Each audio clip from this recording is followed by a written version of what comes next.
हमें तो अपनों ने लूटा, गैरों में कहां दम था। हमारी कश्ती भी वहां डूबी जहां पानी कम था। इधर दिल्ली में ममता बनर्जी गठबंधन में बिजी हुई। उधर 14 बागी सांसदों ने बीजेपी मंत्री भूपेंद्र यादव से मिलकर टीएमसी की पूरे तरीके से राजनीतिक कब्र खोद दी। एक तरफ ममता राहुल के सामने गिड़गिड़ा रही थी और दूसरी तरफ उनकी पार्टी के बड़े चेहरे उन्हें लात मारने की तैयारी में थे।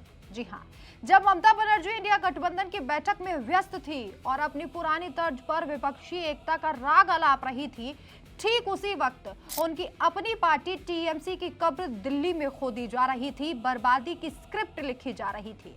पश्चिम बंगाल में करारी हार के बाद अब दिल्ली में भी ममता बनर्जी पूरी तरीके से राजनीतिक रूप से अनाथ होती नजर आ रही हैं। पार्टी में ऐसी टूट पड़ी है कि ममता दीदी का दिल भी उनके पैर की तरह टूट गया है। जो कभी पहले चुनाव के दौरान उनका पैर टूटा था, प्लास्टर लगा लगा के वो कुर्सी पे बैठ बैठ कर चुनाव प्रचार कर रही थी, लेकिन इस बार सिंपैथी कार्ड काम नहीं आ रहा, विक्टिम कार्ड काम नहीं आ रहा है। और वहीं टीएमसी के 14 बागी सांसदों ने केंद्रीय मंत्री भूपेंद्र यादव के आवास पर पहुंचकर उनसे मुलाकात की। ये आंकड़ा और भी बढ़ सकता है। इस मीटिंग में पश्चिम बंगाल के मुख्यमंत्री शुभेंदु अधिकारी भी मौजूद रहे, जो खुद टीएमसी छोड़कर भाजपा में शामिल हो चुके हैं। ये मुलाकात महज एक औपचारिक बैठक नहीं थी, बल्कि टीएमसी के अंत की शुरुआत का साफ संकेत था। अब सूत्रों के मुताबिक क्या खबर है वो भी आप सुन लीजिए। सूत्रों के मुताबिक शुभेंदु अधिकारी दिल्ली पहुंचे और सीधे इस अहम बैठक में शामिल हुए।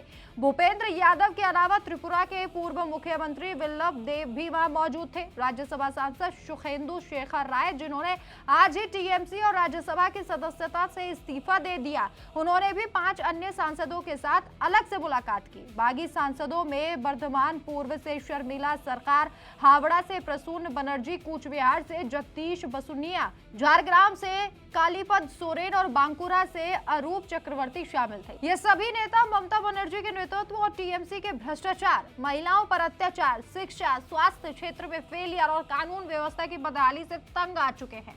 सुखेंदु शेखर राय ने बयान जारी कर साफ कहा कि बंगाल के मतदाताओं ने 15 साल की टीएमसी सरकार पर पूर्ण विश्वास जताया था।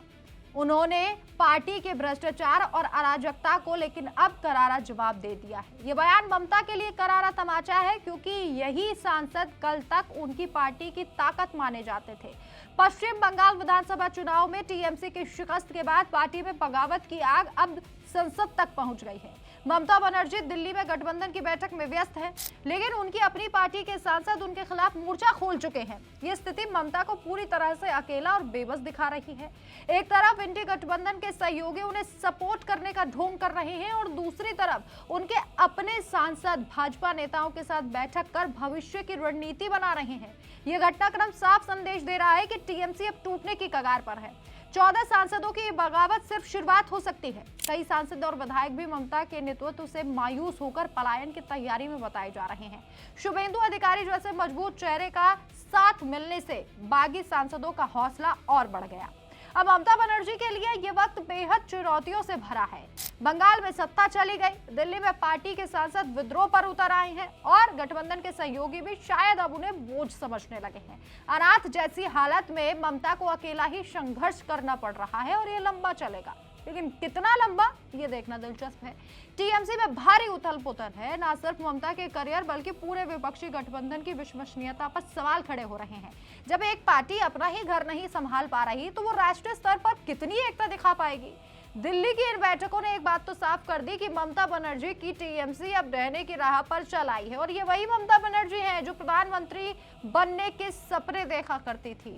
आपकी क्या राय है? क्या ममता बनर्जी का राजनीतिक अंत करीब है? आप अपनी राय कमेंट करके जरूर बताएं। नमस्कार।